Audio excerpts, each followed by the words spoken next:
In the midst of a bustling city street full of flashing neon signs, Kazuo Yamashita, a crusty-ass old man, comes across something peculiar. He notices a fight taking place in a dark alleyway, but the opponents could not be more different from each other. Kazuo cowers in a corner as he spectates the fight with gaping eyes. One of the challengers looks like a big musclehead who definitely exchanged his brain cells in order to look like a deformed bodybuilder. Meanwhile, his opponent is a small, yet well-built young man who decided to hit the gym as a form of coping mechanism. Kazuo is sure that the smaller boy stands no chance against the leviathan he is trying to fight. Even the musclehead is pretty overconfident in his abilities as he continues to throw meaningless insults. The fight starts and immediately the bigger dude tries to strike his opponent, but he fails miserably. His kick clashes with the wall instead of the smug little face of the smaller boy. Even the old man stares in disbelief because he thought that the musclehead would beat the shit out of the idiot who tried to challenge him. The fight continues and the smaller guy lands a direct punch on the musclehead's face. This stuns Kazuo and he watches on with excitement as the musclehead is completely obliterated. The smaller opponent continues to throw his enemy around like a ragdoll. He kicks and punches the guy until there is nothing but a giant loser left. The old man doesn't even dare to speak as he watches the boy silently leave the alleyway after destroying his opponent. Before the strange young man leaves forever, Kazuo musters up the courage to ask for the boy's name. Oma Takeda is the one who just violated a much larger man and in turn, he wants to know the old man's name as well. As an elder, Kazuo is the one who should be receiving respect, but Oma has been aura farming too hard. Kazuo has no choice but to reveal his name as well. The entire time his face is frozen in a pitiable whimper. To make matters worse, Oma asks Kazuo if he wants to fight as well. This one simple question almost delivers Kazuo to death's door. The old man quickly refuses the offer and watches in fear as Oma silently leaves. That night Kazuo sleeps with a prostitute for the first time. In the face of Oma's immense strength, Kazuo wants to feel like a real man as well. The following day, poor, old Kazuo gets bullied at work by his manager. He works at a company known as Nogi Publications and has slaved away for half his life. However, no one respects Kazuo at this job. The old man keeps thinking about having more power in order to teach his bullies a lesson or two. Things escalate when the president of the company shows up and informs Kazuo that someone important wants to speak to him. Kazuo is a literal nobody, so he is surprised to hear that someone special wants to see him. It turns out that the chairman of the company has asked to see Kazuo personally. The old man is a complete wreck as he stands before the chairman of the group, Hideki Nogi. As a loyal corporate slave, Kazuo feels exposed standing before someone so important. Hideki then starts speaking about the best way to solve a conflict. He believes that violence is the answer to solving everything in life. Hideki starts talking about the Edo period and how merchants would use violence in order to secure a position as the imperial court vendor. It's clear that years of capitalism has finally turned Hideki into the final boss of slave labor. The man really likes violence. Hideki continues his boring exposition and explains how in order to solve the violence amongst the merchants, the shogun introduced controlled fights. It was basically the birth of arena fights and merchants would use violence in a control manner. Hideki then reveals that his ancestors were the ones who started this strange fighting association and that it is still practiced today. At this point Kazuo is really confused and he wants to know if there's an end to this painful speech. The old man also has a hard time believing that companies still use fighting associations to settle matters. However, Hideki continues his strange exposition and reveals that modern-day merchants rely on something known as Kengan matches to settle scores. These matches are the ultimate sign of power, and there is a match coming up in a few days. Kazuo starts thinking that Hideki wants him to fight in these archaic matches, but that is not the case. It turns out that the fighter that was initially going to represent the company is unable to show up for the match. His place is being taken by someone that Kazuo is very familiar with. The old man is horrified to see Oma walking into the room. Since there is already a brief history between them, Hideki wants Kazuo to take care of Oma. The meeting comes to an end and Hideki's secretary is curious about his decision. The chairman knows that it was Oma who beat their original fighter, the same guy who embarrassed himself in the alleyway. However, what's even more interesting is the decision to include Kazuo. The secretary wants to know why Hideki would choose such a lowly and pathetic man, but it seems like the chairman is hiding something bigger. Meanwhile, Kazuo's lungs are ready to collapse as he chases after Oma. He warns the young man to forfeit from the Kengan match since fighting is illegal. Oma, on the other hand, acts completely aloof and suggests that they should eat somewhere. At his age, Kazuo will actually die if he continues hanging around Oma, but the man cannot refuse.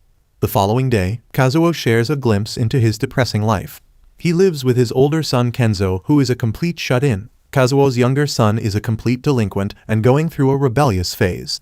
The old man's wife left him years ago, and now all Kazuo has left is an ugly house and mortgage. After handling things at home, Kazuo heads over to Oma's house, but the place is in the middle of nowhere. Oma lives in a large, decrepit mansion surrounded by a dense forest.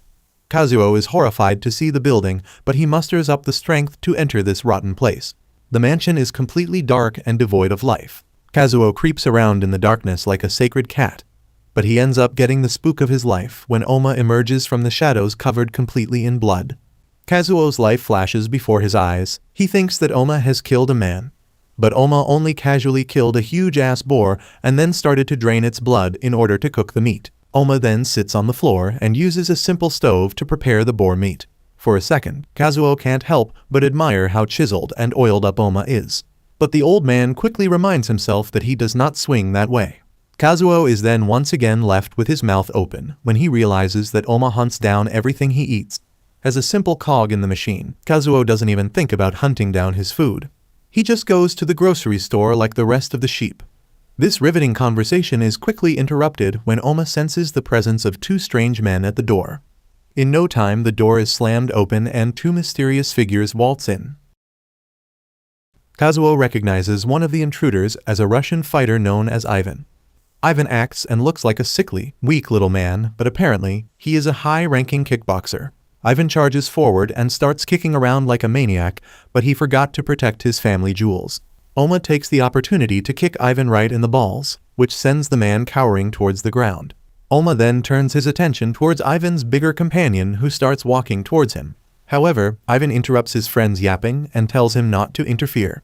This only ends up making things worse because the bigger guy rips out Ivan's arteries. Oma isn't even fazed by the blood being spilled in front of him, and even Ivan's companion doesn't give a shit about what he's done. The man introduces himself as Lihido, and he is going to be fighting Oma in the upcoming Kengan match. Lihido only wanted to size up his competition before the two of them entered the ring. The following day, Oma, Kazuo, and Hideki arrive in an abandoned facility to meet with Yoshiro, the chairman of a real estate company. Lihido is the fighter that will represent Yoshiro's company, and the stakes are already way too high. The two companies are fighting over rights for $1 billion skyscraper, and the deciding factor is going to be the victor of the match.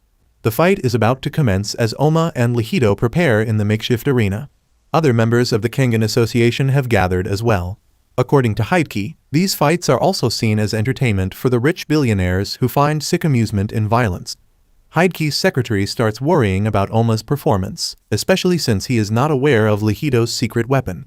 However, Hideki is not concerned at all. Meanwhile, within the arena, Lihido tries to intimidate Oma, but the boy remains as calm as ever. The fight finally begins, but neither Oma nor Lihido makes a move. Hideki explains that the two opponents are trying to determine each other's weaknesses and stances. This is also technically part of the fight, as either one could win in a single move. After sizing each other up, both Oma and Lihido charge forward. Oma lands a hit on Lihido's face, but the damage is expertly mitigated by Lihido. Hideki continues to describe the entire fight, and he notes how powerful Lihido is. However, Oma has his own strengths that are quite advantageous in a fight where there are no rules.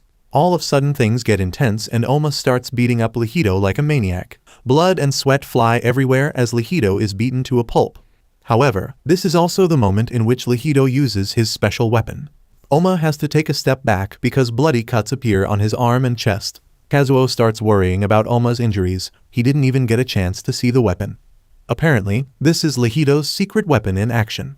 The deranged-looking fighter can use his fingertips to tear through flesh and crush bones.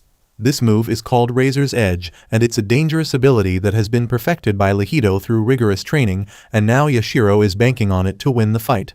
Oma is surprised by this sudden shift in the fight, but he does not let his face betray it. Lihido strikes Oma repeatedly, causing more bloody wounds to appear all over his body. Now Oma is losing blood, but he remains steadfast and manages to punch down Lihido. Despite this small victory, Lihido still managed to slice Oma while falling down. It is clear that Lihido is a pure animal. He does not shy away from gravely injuring his opponents. He even finds it impressive that Oma was able to keep up with him for so long. Since Lihido sees himself as a superhuman, he thinks Oma has proven his worth by fighting for so long, and the deranged fighter shares his real name.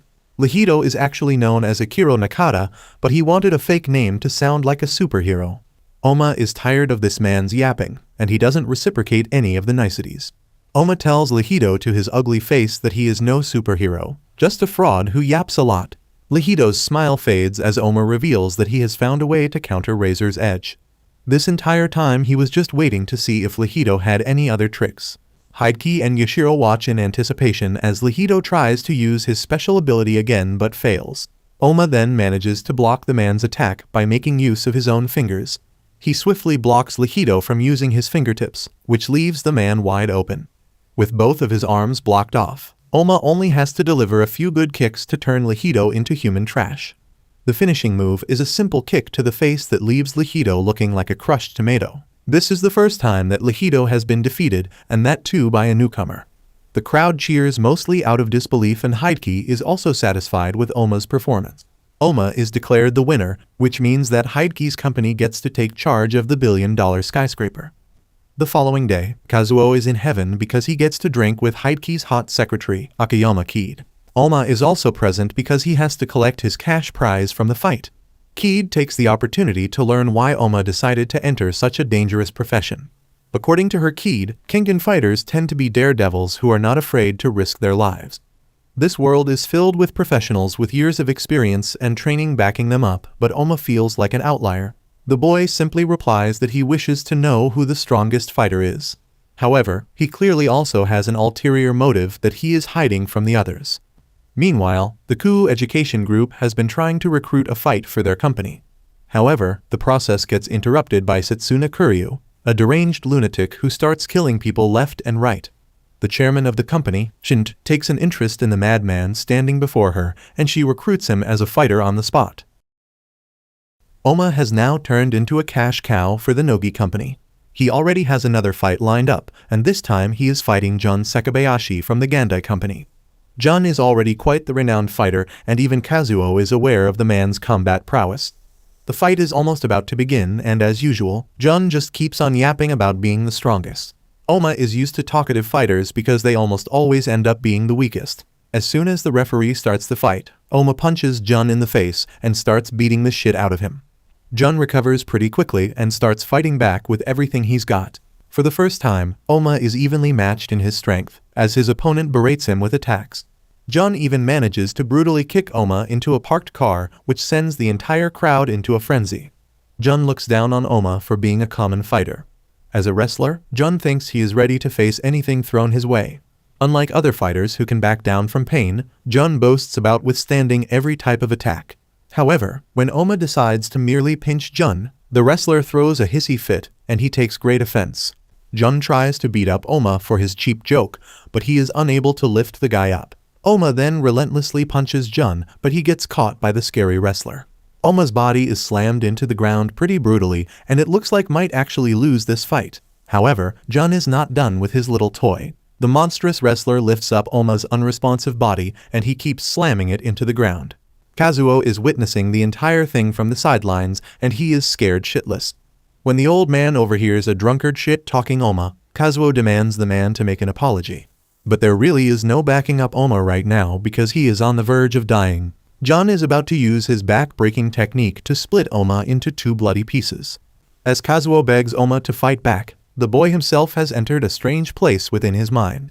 The mysterious realm is filled with countless candles, and Oma proceeds to blow out all of them in one breath.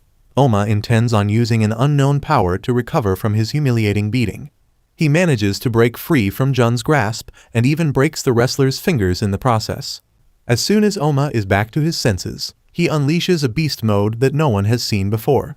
His attacks become more relentless and heavier as he tries to push back Jun. Oma is completely unstoppable, especially now that Jun's fingers are out of commission. The crowd watches on in excitement as Oma keeps gaining more momentum with his repeated moves. Another fighter known as Takeshi Wakatsuki is also watching the match from the sidelines. He is joined by his friend Imai, and they start discussing Oma's insane moves. According to Takeshi, Oma is relying on speed to continuously launch a barrage of attacks which are almost unstoppable. Takeshi is very interested in learning where Oma gained the ability to fight like this. Back in the arena, Oma continues to plummet Jun into oblivion. He delivers a powerful blow that could allow Oma to win. However, Jun manages to headbutt Oma and then slams him into a concrete block. Poor Oma is left bloodied and bruised as he struggles to stand straight. This is the final straw for Oma. He no longer wants to play nice, and he quickly charges forward to attack Jun. No one has any idea what's going on, but all of a sudden Jun is on the floor and Oma is standing over him. In the heat of the moment, Oma took the opportunity to cut off Jun's windpipe, thus causing the wrestler to lose consciousness. Oma is declared the victor of this fight, much to the joy of Kazuo. Before everyone can properly celebrate Oma's win, an ominous presence arrives on the scene. Kazuo is shocked to see the chairman of the Kengan Association, Katahara, gracing everyone with his presence. The dude may be old as hell, but it is clear that everyone fears and respects him. Hideki steps forward to greet the chairman. Katahara has taken an interest in Oma, and the entire match was a way to test the young fighter. Even Jun gets right back up and applauds Oma for his fighting capabilities. The chairman of the Gandai company then steps forward and admits defeat to the Nogi company. He also agrees to a battle for the position of the chairman of the Kengan Association. This really comes as a shock to everyone in the dimly lit room. However, Katahara is not surprised at all. He accepts the proposal and agrees to join in the battle as well. Katahara's aura is unmatched because everyone in the room freezes when the old man reveals he will be fighting as well. Katahara not only shows a glimpse of his own scary powers, but he also declares that the strongest fighter of the association will be joining the battle as well. This is the start of the Kengan Life and Death Tournament. Every company with a strong fighter is open to participate and face Katahara's own prize champion. The winner will get to claim the position of chairman as the association itself. A life and death tournament is just the type of thing that Oma has been waiting for. Katahara's grand tournament has fired up everyone who desires power, but things are not looking so good for Oma. Kazuo is horrified to see Oma trying to choke Hideki to death. The chairman of the Nogi company has decided not to use Oma in the upcoming tournament, and this has pissed off the adrenaline junkie. Oma is on the verge of ripping apart Hideki's throat, and things only get more heated when the new guy shows up. Sen Hatsumi is the fighter that Hideki wants to use for the tournament. Hatsumi immediately challenges Oma to a fight, but the younger fighter doesn't take the warning seriously. Hatsumi ends up teleporting to Oma's position, and he quickly grabs onto his arm. This move shocks everyone in the room, and even Oma is left perplexed. Oma finally loosens his grip and lets go of Hideki. As the chairman falls to the ground, the two fighters start obnoxiously exchanging blows in the middle of the small room. Hatsumi is really full of himself, and he starts mocking Oma, which only ends up aggravating the situation. While the impromptu fight continues, Keed remarks how Hatsumi currently has 39 wins and 15 losses in the Kengan matches. These numbers don't sound like they belong to a pro fighter, and it further confuses Kazuo why the chairman decided to choose a different fighter. Hatsumi immediately senses that someone is bad-mouthing his expertise. The guy actually steps in to correct Keed on her assumption. He didn't actually lose any fights. Instead, Hatsumi failed to show up for one dumb reason or the other. Hatsumi then starts harassing Keed like the creepy old man that he is. However, everyone turns their attention towards Oma, who is now incredibly pissed off. Oma is using the exact same powers he used against Jun in his previous match. This makes Hatsumi feel excited, and he throws a punch towards Oma, which gets blocked immediately. This cat and mouse chase continues as the two men fight like a bunch of babies. Hatsumi is impressed by Oma's speed, but he knows that he can keep up. Oma, on the other hand, ends up using his special technique, which Hatsumi recognizes as the Nico style. According to Hatsumi, the Nico fighting style was not passed down to the second generation. This statement clearly hits a nerve for Oma, and he slams the ugly hothead against the wall.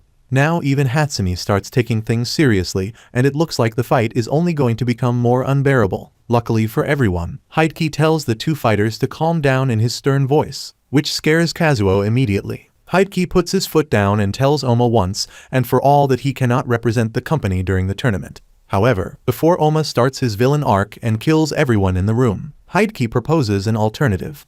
Oma can join the tournament on his own, as long as he has the backing of a businessman. This is where Kazuo finally comes in. Hideki wants Kazuo to become a member of the Kengan Association. Hearing these words makes Kazuo wish he had adult diapers on. He has always been a corporate slave, a simple cog in the machine, and there is no way for him to join the association. Hideki explains that while the Kengan Association is only meant for high-rated businessmen and merchants, there are also unofficial Kengan matches which can allow anyone to enter this dangerous world of muscleheads. The winner of the unofficial matches gets to win a Kengan Association membership, which is precisely what Kazuo will need. The challenge fee for these sorts of matches is usually $5 billion. However, Hideki is willing to give Kazuo this money so that he and Oma can enter the tournament through the unofficial challenges. Kazuo really has to think hard about his next words because he does not want to get roped into something dangerous. However, Oma does the thinking for him and quickly accepts this alternative solution. Kazuo is too damn old to get roped into something like this. He tries his best to refuse once more, but Oma gives him a death stare which will burn into Kazuo's brain for the remainder of his life. The following day, the unofficial matches finally begin within an ominous underground tunnel. The announcer Joyful introduces Mesiyasu Yokoya, a fighter representing the Ushitami Food Services. Meanwhile, his opponent is none other than Oma himself, who is being represented by the Yamashita Corporation. No one in the crowd has ever heard of such a corporation, and Kazuo definitely does not look like a leading businessman either. Before the fight officially began, Hideki came up with Kazuo's fake company persona. Since the old man is not convincing as the owner of anything substantial, a fake name is all he needs. Hideki then wanted Kazuo to choose the fight date, but once again Oma made another important decision on his own. Oma wants to fight as soon as possible, so he picks the earliest date. The sooner he can get through these rookie matches, the sooner he can beat up Hatsumi in the real tournament. The dawn of the unofficial match finally arrives. Once Kazuo has paid the challenger's fees, Oma gets to enter the arena and face his opponent. Yokoya is another scum who thinks that he can beat Oma just because a big business is supporting him. However, the match lasts for less than a second because Oma flexes so hard on the guy, it only takes one punch to bring Yokoya down. Kazuo is in awe of Oma's abilities. The old man might be a loser himself, but he can see himself latching onto Oma to feel something in life. While Kazuo and Oma admire the Kengan Association certificate they have received, they are being secretly recorded by Kazuo's oldest son, Kenzo. The following day, Kenzo contacts a man called Masahiko Oda, the president of the Undermount Company. However, it seems like Kenzo is really the man in charge because Oda completely loses his aura once he hears Kenzo's voice. Apparently, Kenzo has been up to his own shenanigans, and he informs Oda that their company is going to be entering the life and death tournament. In fact, they will be using a member of the notorious Cure family for the fight.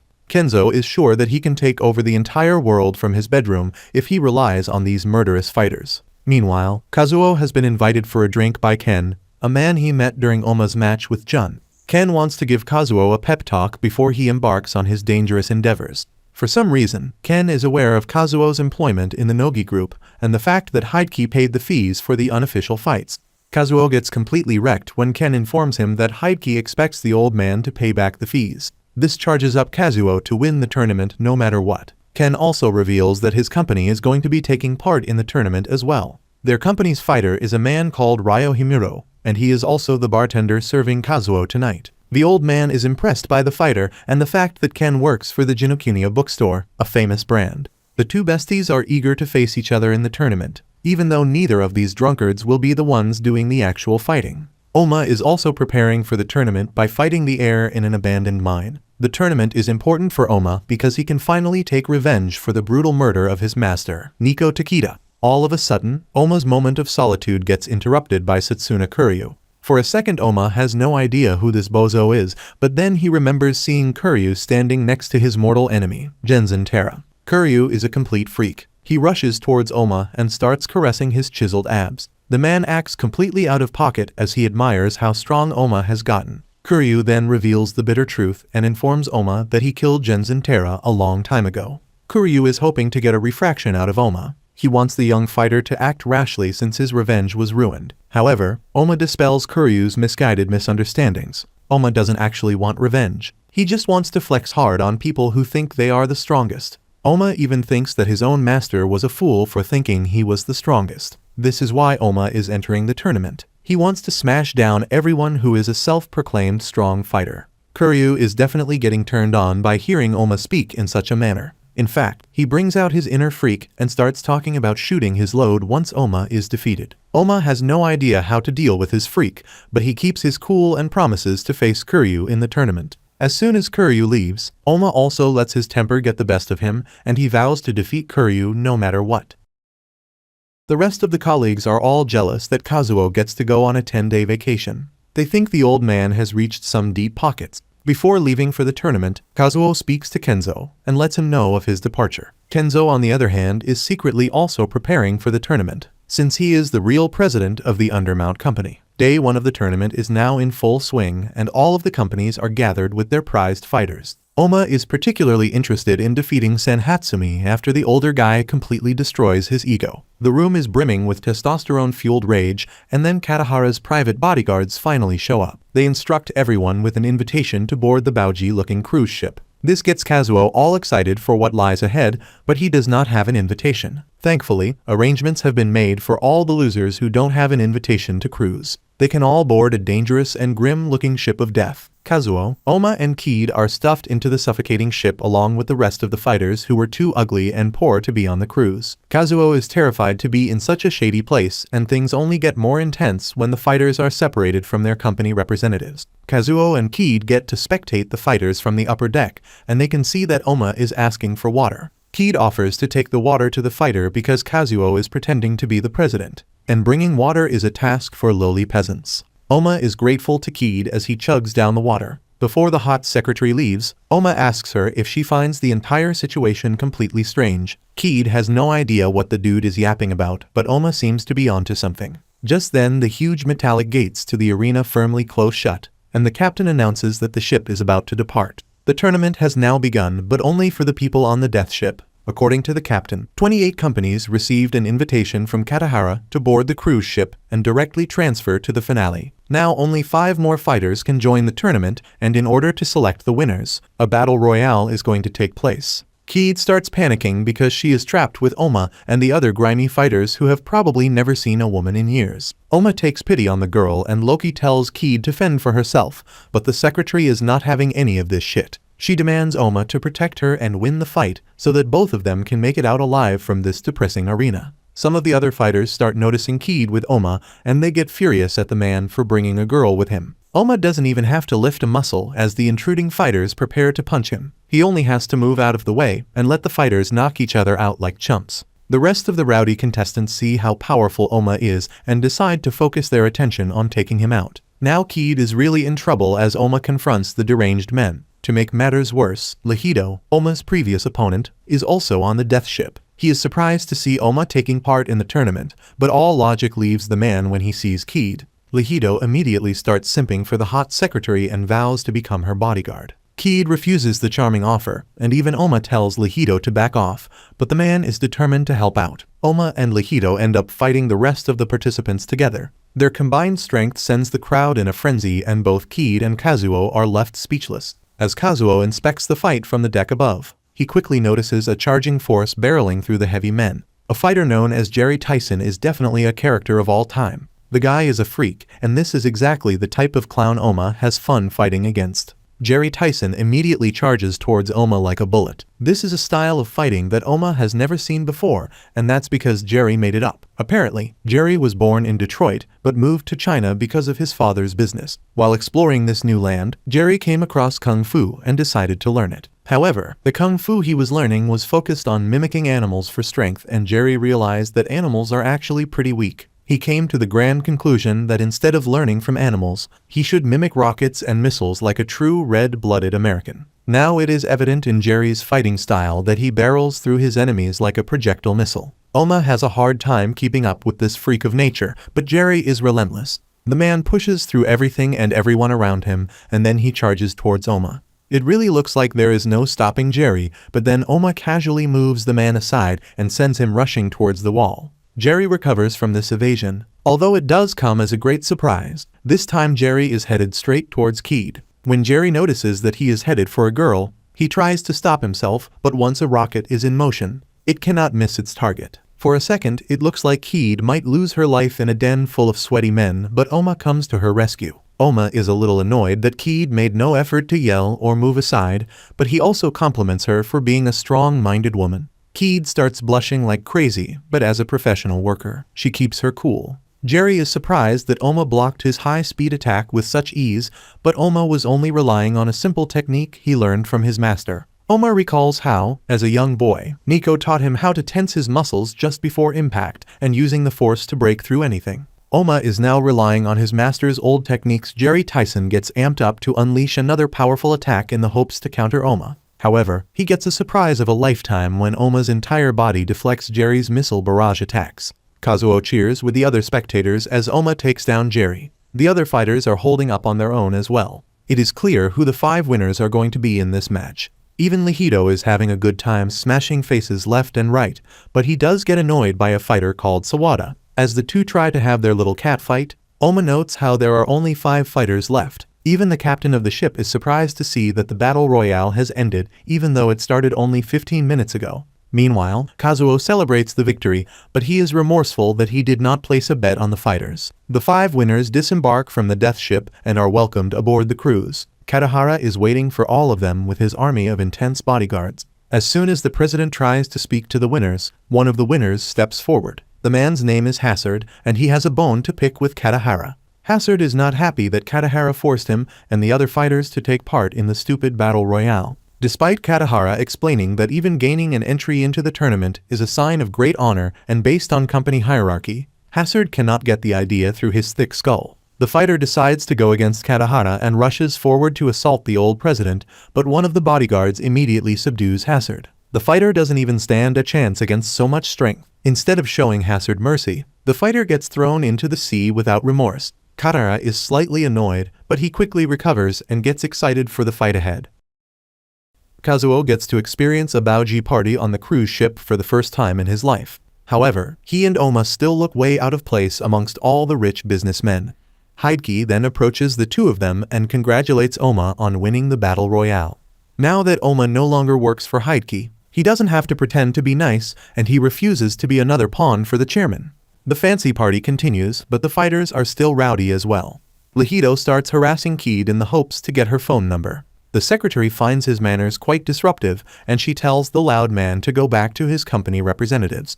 However, Lihido is not part of any company. He is the fighter and president of his own business. This comes as a surprise to Kazuo and the others since they had no idea Lihido had enough brain cells to start his own business. Turns out that it wasn't actually Lihido's own efforts that led him to become a president. He used to be a storage worker for Hideki, but one day the chairman told Lihido that he was skilled enough to start his own business. This is when Hideki roped another poor fool into his scheme, and he allowed Lihido to take charge of a small company. The entire plan was just a ruse, as Lihido reveals that if he wins the tournament, then he has to choose Hideki as the president of the Kengan Association. This tactic is not new in the world of business. In fact, many large corporations buy out smaller companies in the hopes of securing a better chance of becoming the president. Hearing all of this is too much for poor man Kazuo, who has only relied on his hard work to live a barely subpar life. Kazuo decides to walk around the cruise ship, and he just keeps feeling completely out of place. Thankfully, his good friend Ken is present as well, and the man is as jolly and drunk as usual. Ken quickly asks Kazuo if the old man is any good at playing Japanese chess. Apparently, Ken befriended a professional chess player known as Tsukichi Kanda, and this guy has been defeating people left and right. Kazuo definitely considers himself somewhat of a chess expert, and he confidently challenges Kanda, but he ends up losing 3 times. The crowd formed around the chess match then quickly turned their attention towards the gallery where Katahara is standing with his menacing bodyguards. The president informs everyone that they will be arriving at the main arena in 27 hours. As soon as the fighters arrive at the battlefield, they need to register in order to become part of the official tournament. Katahara also prohibits the fighters from challenging each other while aboard the cruise ship. Once the grand speech is over, things calm down and Hideki is approached by Shin, the chairman of the Kuu Education Group. Oma overhears their conversation and decides to butt in as well, but Shin immediately takes an interest in him. She mentions her fighter Kuryu, and this causes Oma to straight up throw hands with a woman. Shin escapes from Oma's grasp, but she warns him that Kuryu is very unstable and dangerous. She is definitely right because unbeknownst to everyone, Kuryu has killed the bodyguard who defeated Hazard. And his only reason for killing is because Hazard's blood landed on Oma. Things are only getting spicier as Kanda asks Ken if he can become the fighter for the Jinokuniya company instead. Ken is completely against the idea since he doesn't want to break any rules, but Kanda did his homework. He informs Ken that Katahara's rules have a loophole and do not extend towards outsiders fighting each other. Instead of hearing this weak-ass man yap all night, Himuro decides to fight Kanda and show him who's boss. The fight begins with an embarrassing wake-up call for Kanda. He gets punched by Himuro over and over again without any sign of reprieve. Kanda has to catch his breath. Even his eyes are shut from all the blood. He quickly realizes that Himuro is using a style of kung fu that focuses on using his dominant arm and leg, while also trapping the opponent. Himuro just keeps coming in with the punches, and he hits Kanda hard enough to break through his defenses. The guy is flexing hard on the chess nerd, but Kanda remains steadfast. He actually manages to see an opening and lands a punch on Himuro's face. Just this one move gets to Kanda's head, and he thinks he can become a great fighter. Himuro is slowly starting to lose his patience, and he goes in for more punches, but Kanda manages to push him back with a headbutt. Now Himuro is truly getting pissed off. He is losing aura points over this petty fight, and it is time for him to lock in. Himuro uses a special technique which turns Kanda into a rag doll. Himuro even jabs into Kanda's eyes, causing the smaller man to fall down. It is time for the finishing move, and Himuro moves in to defeat Kanda once and for all. But the chess nerd manages to appear behind Himuro and break his arm. Despite having a broken arm, Himuro continues to fight, but he is much slower and all of his attacks are missing.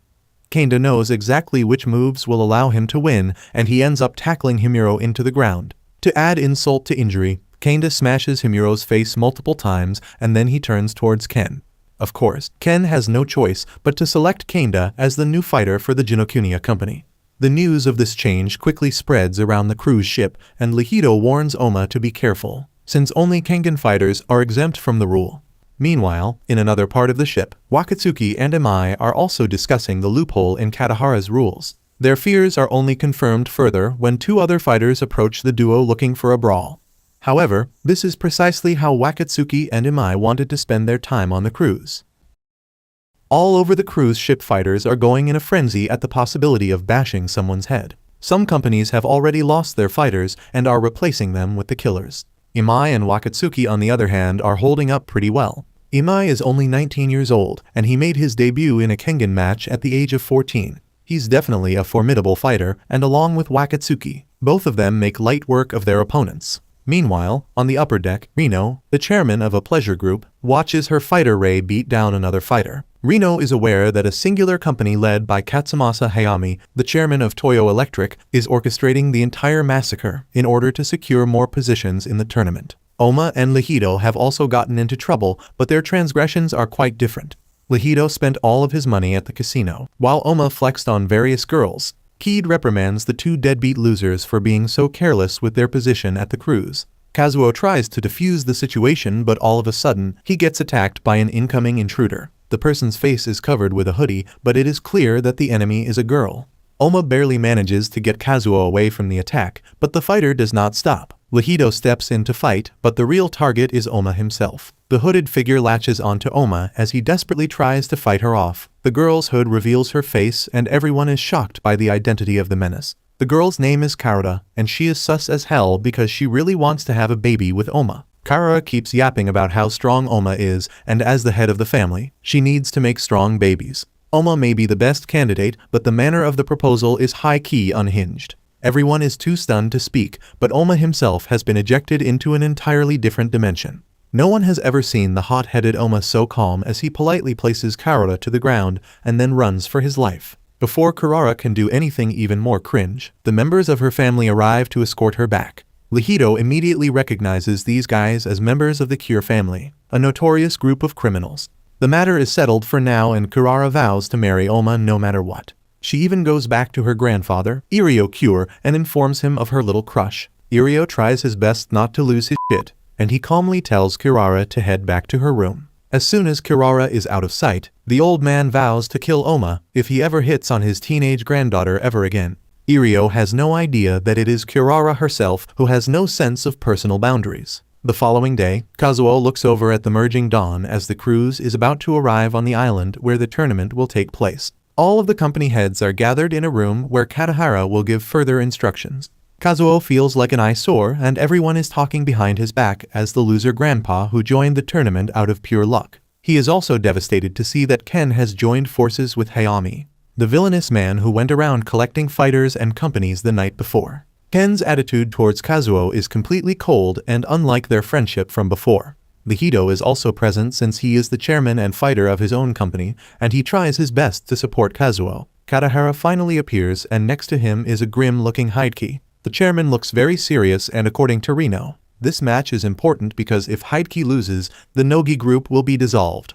For someone who may lose his job and everyone he has worked for, Kazuo starts thinking about the bright side. If Nogi gets dissolved, then he won't have to pay back the hefty entrance fee. However, his little dream is shattered when Reno reveals that Hideki intends on taking everyone else down with him, which means that Kazuo and Lihido will also file for bankruptcy. Katahara finally appears, and he reveals the list of matches. The most important one is against the Fang of Mitsudo, Katahara's personal fighter. The president then brings out a machine that will determine which fighters will go first. The higher the number on the randomized machine, the sooner representatives can pick their fights. As luck would have it, Kazuo gets to go first because he is an easy target. The old man can tell that the machine is definitely rigged somehow, but he doesn't say anything. Kazuo reluctantly presses the button and watches in fear as the numbers go by.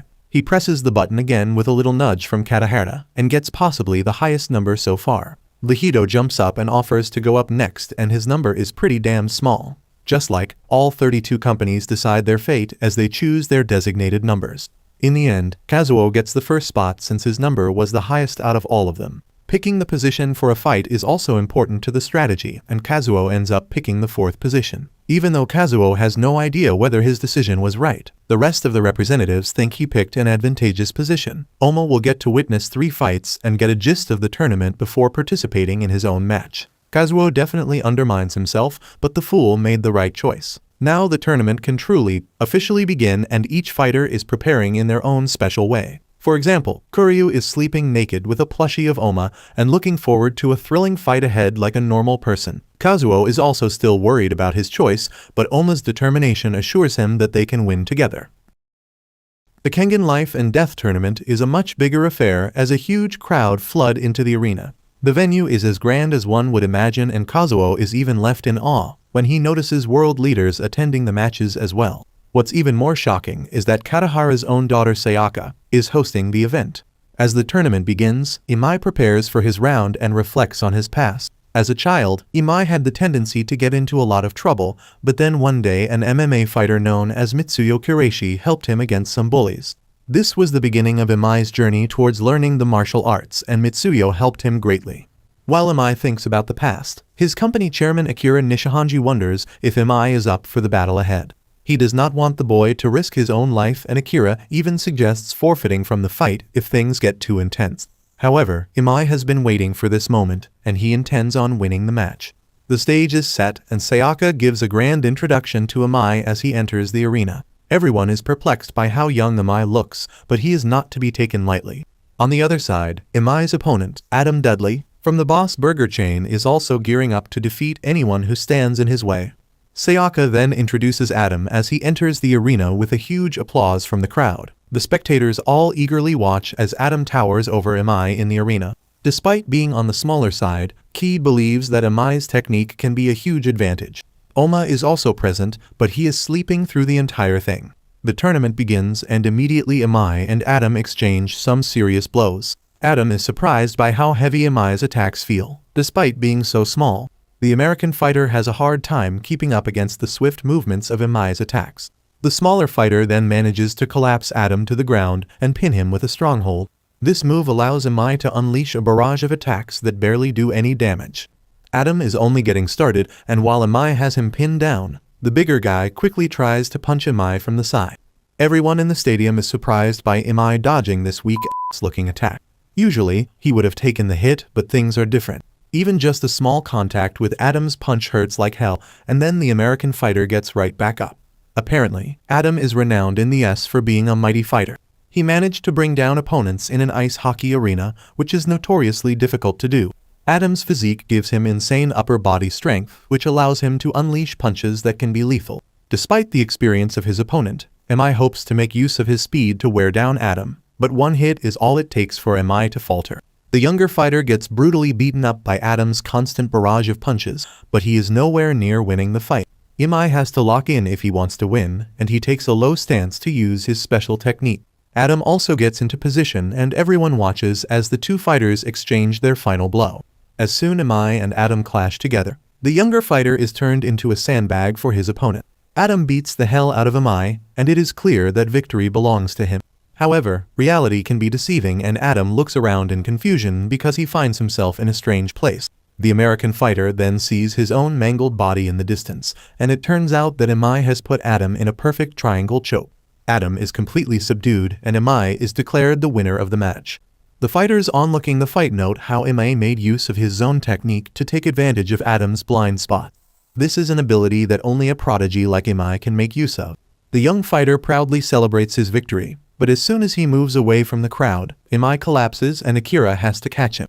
Akira worries about Imai's future because this was only the first round and the young fighter is already in bad shape. Next opponents for the tournament are definitely quite unique. Haru was born and raised in a remote village in Nepal. He was renowned for his strength and dexterity and even became the leader of his tribe. However, a greedy businessman from Japan offered Haru the opportunity to take part in the Kengan matches and the fighter decided to leave his peaceful life behind. As a newcomer, Haru found Japan to be very intriguing and he took a special interest in the food. Over the years Haru continued to overindulge himself and he ended up turning into Haruo, an overweight, massive man addicted to eating and gaming. Sayaka introduces Haruo as the fighter for a company known as Nintendo. Even Kazuo is left impressed by the size of this absolute unit. Haruo's opponent is a fighter from Wakasa Insurance. His name is Seishu Akoya, and the dude is legit built like a brick wall. The opponents take their positions and face each other in the arena. As soon as the fight begins, Akoya receives guidance from Hiyama, the company's chairman. She is skilled at figuring out the best moves and gives Akoya advice through a hearing piece.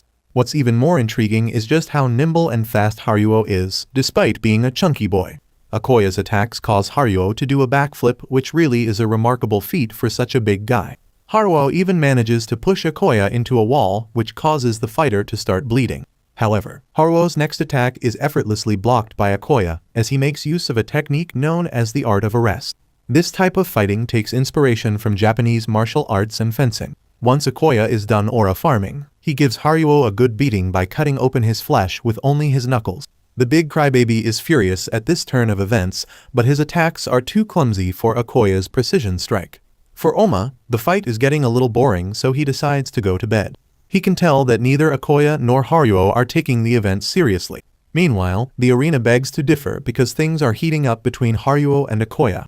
Hiyama has the perfect last move to capture this victory, and she instructs Akoya as he flawlessly follows her lead. At this point, Haruo has no hand-eye coordination and Akoya brutally attacks all of his vital spots. All Akoya needs to do is deliver the finishing blow and win the match. Akoya is actually some sort of a vigilante who works for the police. He takes down bad guys without remorse and even has a spicy relationship with Hiyama herself. Haruo can only stare dumbfounded at Akoya. The lazy sloth has no moves left in him. However, when the chairman of the Nintendo company threatens to send Haruo back to his old-ass village with no games or computers, this sends the big guy into a frenzy. Unfortunately for Haruo, Akoya wanted him to charge forward so that he could stab Haruo with his bare fingers. Akoya then bashes the massive fighter around like he's a rag doll. Hiyama has analyzed the situation as well, and she knows that victory is close. Akoya completely subdues Haruo and then delivers a finishing blow that sends the crybaby collapsing to the ground. Haruo is completely unresponsive and Akoya is declared the winner of the round. However, things take an unexpected turn when Haruo rises up from his defeat with an aura that could kill. This new, revived Haruo is still unconscious but very deadly. His speed is insane, and he can easily keep up with Akoya. This is the real mountain man Haruo, the one who is known as the strongest Gurkha soldier. Haruo is completely demolishing Akoya, and even Hiyama has no idea what to do. Even Akoya tells Hiyama to give up on the fight and stop analyzing the situation because he has another trick up his sleeve. All of a sudden, Haruo's knee painfully gives out and he cries in pain. The years of immense strain due to Haruo's weight has finally damaged his knees for good. While Haruo cries over his painful knee, Akoya knocks the man out and assures his victory for good. Hiyama then quickly approaches Akoya and apologizes to him for not thinking faster. The man has no patience for incompetence and slaps Hiyama for being weak. Clearly the girl is really down bad because she begs Akoya to not leave her. For now, Akoya decides to accept Hiyama's apology and promises to punish her later. While the tournament rages on, a few members of the Cure family are keeping an eye on Kenzo, Kazuo's oldest son. The next match is going to involve Kenzo's fighter, but Kazuo has no idea that his son is going up next. Back at the stadium, Lihido gets harassed by Rayan Cure, the fighter working on behalf of Kenzo's company. Rayan is a deadass, slimy dude who doesn't care about anyone. He starts taunting Lihido, which makes the other fighter burn with rage. However, this was only a trick by Rayan to beat the hell out of Lihido. The match finally begins and Rayan is introduced by Sayaka. The man is completely covered in blood, and he looks scary as hell. Unfortunately, Rayan's opponent is Mikichi Robinson, probably the sanest fighter in the entire tournament. Mikichi looks like a chill dude who is willing to do anything for sister, Elena Robinson. The crowd is actually quite fond of Mikichi and they cheer him on as he enters the arena. Even Katahara is really looking forward to the fight ahead, because both Rayan and Mikichi are fighting for their family blood as well. The fight begins and Rayan immediately solidifies his position as a complete beast. The two fighters have a strong start as they exchange intense blows. When Rayan notices that Mikichi is not going to budge anytime soon, he uses his own blood to blind his opponent. Rayan then quickly moves forward to punch Mikichi, but his attack is countered. Mikichi is able to hold off Rayan with just his hands. This is a move that makes Mikichi potentially dangerous. However, Rayan is not done yet either as he frees himself from the grip pretty easily. This move leaves Katahara and the others shocked, but for Iryo Cure, this is family business. The creepy old man explains that the Cure family have been warriors for 1300 years. They have used selective breeding to create fighters that can counter any technique. Mikichi and Rayan stare each other down as they remain fixed in their positions. Rayan moves in to headbutt Mikichi, but he is met with an uppercut. In just a short time, Mikichi changes his fighting style and resorts to boxing. This completely throws off Rayan, who has never seen this style of fighting before. Katahara then explains that back in the late Shogunate era, there was a renowned fighter known as Shijinasuke. The man was a complete legend and he traveled to London to find stronger opponents. Shijinasuke then created a style of fighting which blends martial arts with Western fighting. Mikichi is the descendant of Shijinasuke and thus well versed in the unique style. The fight continues and Mikichi has the upper hand. He is in complete control of the fight and even manages to brutally slam Rayan into the ground. The haughty fighter who never stops yapping is finally silent for a moment, but then things become a lot grimmer. Rayan gets right back up, but his aura is menacing. Even Mikichi is left worried as he sees how insane and beastly Rayan looks. Iryo Cure is pissed because Rayan is now using the Cure family's secret technique. The atmosphere has completely changed and Rayan starts beating the shit out of Mikichi. It no longer feels like a tournament, but rather a bloodbath. Rayan looks completely deranged as he bloodies Mikichi's entire body in no time. Iryo Cure explains that the Cure family uses their technique to use 100% of their body's power. This means that there might be no stopping Rayan. Elena watches on with tears in her eyes as her brother gets obliterated. While Mikichi is pinned to the ground by Rayan's powerful grip, he recalls the pitiful life he lived. Mikichi was a complete delinquent, and he hated his father for forcing him to learn how to fight. Mikichi ends up running away from home, but when he comes back, the man finds out he has a half-sister. Since then, Mikichi has been focused on taking care of Elena no matter what. However, Rayan may actually shatter all of his dreams. Even Elena secretly wishes for Mikichi to give up the fight, but she knows how important it is for her brother to win the tournament. She ends up supporting him from the sidelines, which helps Mikichi recover. Now Mikichi has also become serious, and he tries his best to subdue Rayan, but there is no stopping the Cure freak. Rayan ends up putting Mikichi in a chokehold. He lifts the man up and declares how he doesn't care about anyone. Rayan only intends on killing like a psycho and unfortunately, Mikichi is his first victim. Elena's scream fills the silence in the arena as she watches Rayan snap her brother's neck. Everyone is shocked by this turn of events, but it is clearly all just a game for Rayan. Even Iryo remarks how Rayan is difficult to control because he acts more like a demon than a fighter. Rayan then makes the mistake of proclaiming himself as the strongest fighter, and this grabs Oma's attention. Oma's fight is up next, and considering the insanity that has followed so far, Kazuo is very nervous. The old man tells Oma that he is more than welcome to quit fighting if things get too intense, but Oma will never back down from this opportunity. The opponent for the next match is Inabe, a fighter for the Panasonic company. Tsukizo Yorita, the chairman of Panasonic, is already convinced that Inabe is going to do well. Before the fight begins, Tsukizo approaches Kazuo and offers to make a bet with the nervous old man. If Oma ends up winning, then he will receive 10 television sets from Panasonic. However, if Inabe wins, then Kazuo will have to pay back the total worth of the TV sets. This sounds like a great deal to Kazuo, and he happily accepts the bet. However, once Tsukizo leaves, Kid informs Kazuo that the words television sets are actually a code word for 10% in shares. This means that if Kazuo loses, he will need to give billions of dollars to Tsukizo. The old man can't catch a break as his soul leaves his body. The tournament resumes and Sayaka once again gives a grand introduction for the fighters. Oma makes a hype entry, but his face is as calm as ever. Meanwhile, Inabe's entry freaks everyone out because he looks like he belongs in a B-grade horror movie. Oma is surprised by how small Inabe is, but he knows better than to undermine his opponent. The fight begins and Oma has no difficulty asserting his strength against Inabe. In just the first few minutes of the fight, Oma is able to land a critical hit on Inabe. Everyone is ecstatic to see just how powerful Oma is, but Inabe is not done yet. The weird-looking fighter starts using an attack and retreat ability. Inabe quickly moves around Oma like a predator. His speed makes it difficult for Oma to prepare for any incoming attacks. Inabe continues to strike Oma, and he even manages to draw out blood. Oma is now pissed off at his opponent, and he starts counting down Inabe's steps in order to anticipate his next move.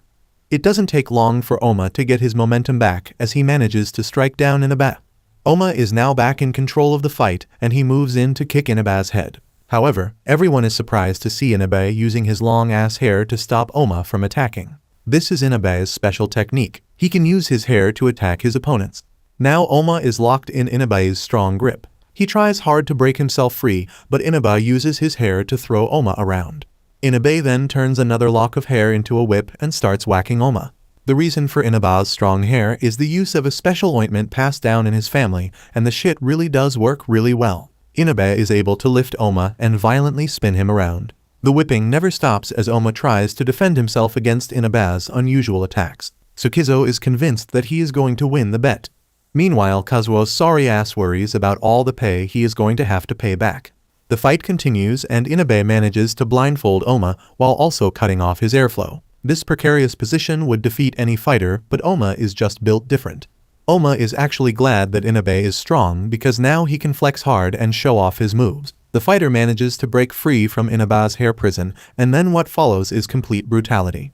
Oma hits all of Inabe's vital spots. He is fast, relentless, and violent. Inabe can't even get a word in as he is tossed around like a doll. Tsukizo watches in fear as his prized fighter suffers an embarrassing loss in the tournament. Finally, Inabe is completely obliterated and Oma walks away as the victor. Kuryu has also witnessed the entire match, and he has a hard-on because of Oma's sheer power. After the fight, Tsukizo holds up his end of the bet, and he gives Kazuo the shares of Panasonic. For a second, Kazuo actually gets the chance to hope for a bright future, but his plans get destroyed by Oma. The fighter refuses to take anything from Tsukizo because in his mind, this ruins the sanctity of the fight. Kazuo can't catch a break, and he also has no choice but to be the bigger man. He refuses to take the shares from Tsukizo, and Tsukizo is left completely defeated by this noble act. Sayaka excitedly introduces Kizaburo Sawada as the zesty man enters the arena. His opponent is going to be Julius Reinhold, a German fighter who is known for his huge muscles. Before the fight even begins, the referee declares that Sawada has been disqualified and Reinhold is going to win by default. Sawada's jaw drops because he has no idea what the hell is going on. This is precisely the type of mess Katahara was hoping to witness during the tournament. The old president explains to his new buddy, Irio Cure, that he purposefully left the rules a little lax so that fighters can start shit and create drama. Katahara's grand plan definitely worked because Yoshiko Tagawa, the chairman of Murder Music and the representative Sawada, was coerced into quitting the fight by her opponent. Ren Nikaido is the man who threatened Tagawa to quit, and it is clear he is working for another, larger company in order to secure more positions.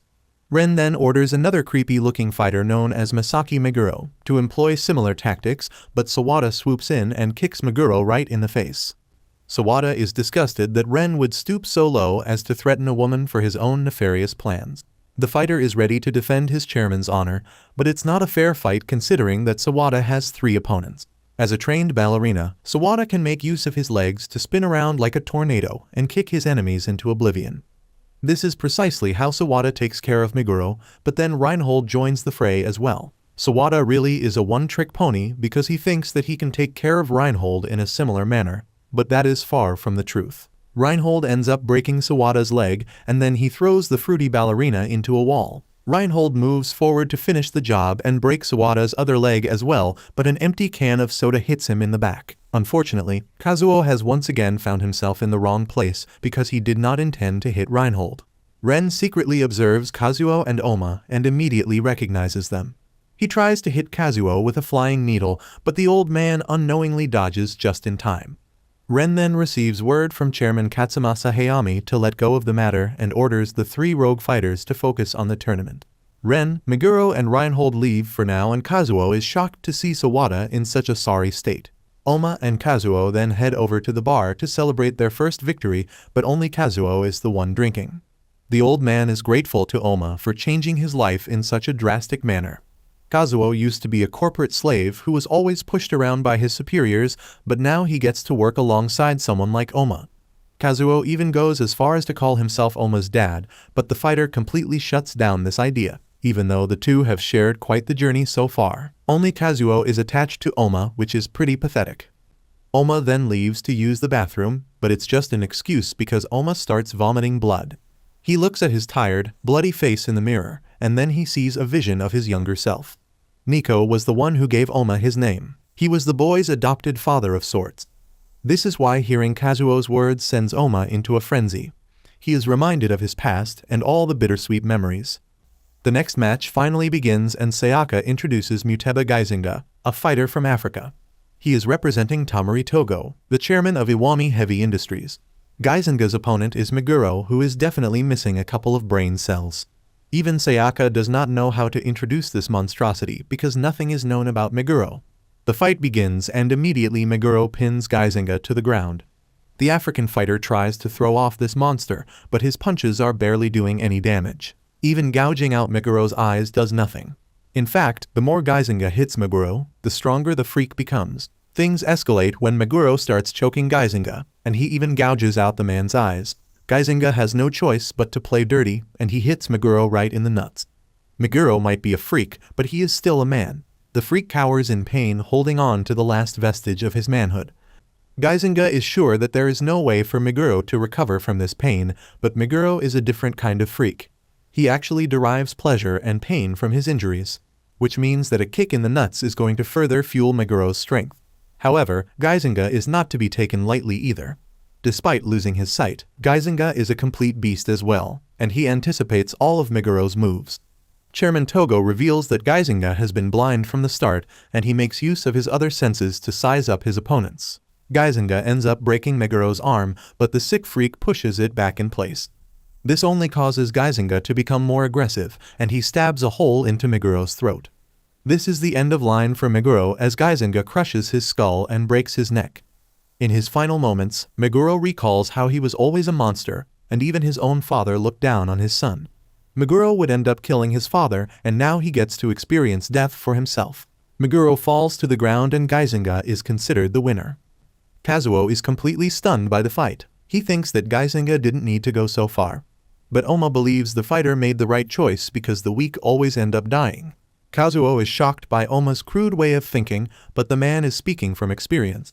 Instead of staying for another round of argument, Oma leaves the arena in favor of a nap.